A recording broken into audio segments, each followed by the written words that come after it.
Dengan cara kita memanggil jin dan syaitan ni, sengaja manggil jin dan syaitan ni, kita tak tahu, kita tak sedar. Itulah punca jin dan syaitan menjadi sebab penyakit kita. Misalnya tuan-tuan ni, amalan masyarakat kita di Malaysia, di Asia Tenggara, amalan apa? Pagar rumah, pagar-pagar rumah, bukan pagar yang Cina buat tu dengan besi, pagar rumah. Kalau di Johor, saya orang Johor, pagar rumah ni yang terkenal ialah menggunakan kayu besi. Kedua, menggunakan kacang hijau. Kacang hijau tu dimasukkan dalam botol, botol tu ditanam terbalik. Kadang-kadang menggunakan buluh, dalam buluh itu ditaruh serbuk emas. Kadang-kadang menggunakan paku, kadang-kadang menggunakan telur itik, telur angsa. Ditanam 4 penjuru rumah atau beberapa tempat di rumah, di keliling rumah. Ini sebenarnya tuan-tuan, amalan pagar rumah ni, ya, sebenarnya adalah merupakan, ya, sebahagian daripada simpulan sihir yang menggunakan khidmat jin dan syaitan. Lama kelamaan, berapa lama kemudian, berapa tahun kemudian, pagar-pagar rumah ini, jin-jin yang digunakan untuk pagar rumah ini akan menyerang kita, menyerang penghuni rumah, anak isteri, sehingga ada yang lumpuh. Karena itulah, kalau tuan-tuan ada buat pagar-pagar rumah, tuan-tuan tolonglah buangkan. Karena itu dari segi hukum pun syirik. Dari segi hukum syirik. Bila kita sudah mengaku Allah Tuhan kita yang Maha Agung, Maha Sampurna, pergantungan hati kita kepada Allah. Pagar-pagar rumah ini tidak jadi apa-apa, tapi membahayakan kita. Saya nak cerita beberapa cerita yang saya ingat. Seorang ustaz, minta maaf lah siapa berkelulusan azhar, dia berkelulusan Timur Tengah di bidang syariah, mengajar sekolah menengah, sebuah sekolah menengah di Selangor.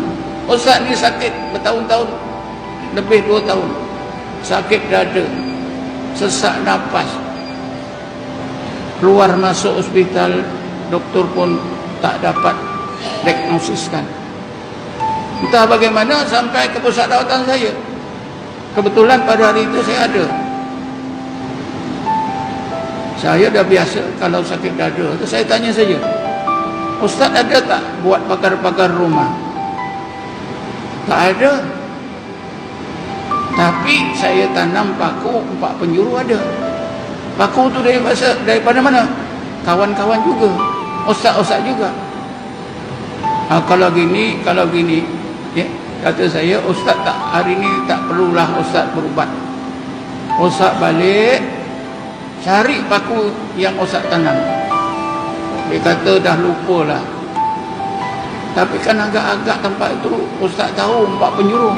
Ya, dia kata tahu. Senang saja. Ustaz ambil tajak, tarik, nanti tersangkutlah paku. Betul tuan-tuan. Daripada 4 dapat 3. Alhamdulillah, penyakit Ustaz ni sembuh 100%. Tak ada lagi. Padahal saya tak ada ubatkan pun, tak ada mandi, tak ada apa. Bila buang paku-paku ni, hilang. Cerita pagar-pagar rumah ni, saya fikir tuan-tuan kalau terlibat, ya, kalau tuan-tuan susah, ya, nak nak buangkan, minta tolong murid-murid saya di sini. Saya menemui seorang keluarga di Raja Selangor. Dia sakit saja, suami isteri. Datang ke pusat rawatan saya banyak kali. Kali terakhir saya ada. Saya tanya, Ada tak pakar-pakar rumah? Dia kata ada. Siapa yang buat? Sipulan-sipulan seorang pawang. Dengan apa? Telur itik. Tapi Ustaz, pakar rumah telur itik ni sudah dimatikan oleh seorang lain. Sipulan-sipulan. Dengan cara apa? Dia guna telur angsa. Ya? Tadi yang ditanam mula-mula telur itik. Datang orang kedua ditanam dengan telur angsa. Kata saya, ini dua balak lah. Akhirnya saya simbahlah dengan tempat itu, lubang itu dengan apa? Formic acid. Barulah disembuh, tuan-tuan. Dia pakar-pakar rumah ni. Satu lagi, kepercayaan kita, tuan-tuan, ya, terhadap barang-barang yang ada hikmah.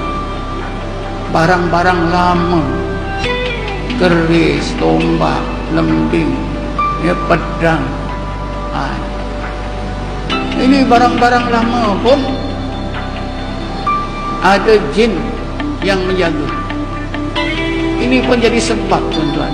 Saya ingat, ya, 1-2 tahun dulu, ketika saya datang Terengganu, murid saya obatkan seorang tua perempuan umur dalam 70-80 tahun. Kata murid saya, dalam badan dia itu memang saya pun tengok, ya, makcik ini dia boleh cakap Siam, kadang-kadang cakap Inggeris, kadang-kadang cakap Arab,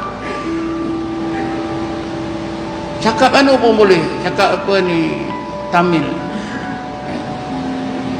Jadi saya tanya makcik ini dalam keadaan dia tak sedar, saya tanya jin dalam dia. Apa sebab orang ini macam ni? Apa sebab? Cuba kau cerita. Ya. Makcik ini dia bikin asyarat. Jadi saya agak-agak, ini lesung batu. Lesung batu ke? Baru dia anggap. Rupanya bila saya tanya keluarga yang bawah, di rumah memang ada satu lesung batu. Ya. Lesung batu ni dibuang, tuan-tuan, elok ya. Jin tu keluar. Ini bukan kepercayaan lama, memang betul, tuan-tuan. Kan orang kita ni suka, ya, menyimpan tembaga lama lagi bagus. Di PJ, di apa itu, di Petaling Jaya, di apa ni, USJ 9 Subang Jaya, seorang makcik hidupnya ketakutan siang malam. Sebab apa? Dalam rumahnya ada hantu dia. Dia tengah tengok TV, tiba-tiba ada orang duduk dekat depan TV. Hari-hari dia panggil pawang itu, pawang ini, kata seorang pawang ini, pokok-pokok keliling rumah banglo besar mesti ditebang, dibakar. Pawang pun buat bakar, masih ada lagi. Entah berapa orang pawang, wallahu alam. Akhir sekali dipanggil saya.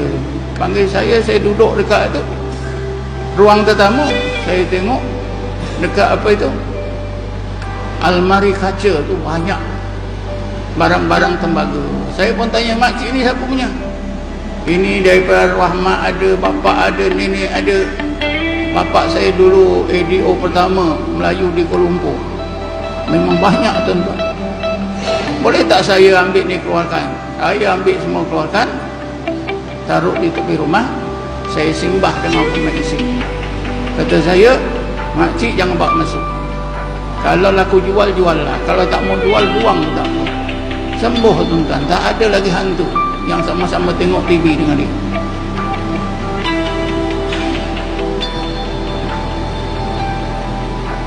Satu lagi azimat, tuan-tuan. Azimat, macam-macam azimat. Tahun 2011 saya dipanggil bahagian pengurusan masjid apa ni, Jabatan Agama Islam Kelantan. Saya ingat nama Ustaz Rosak Ismail. Dia kata di Kelantan ni macam-macam lah penyakit.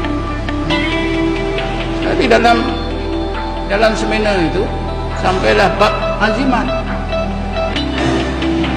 Bab azimat ni saya sebut satu.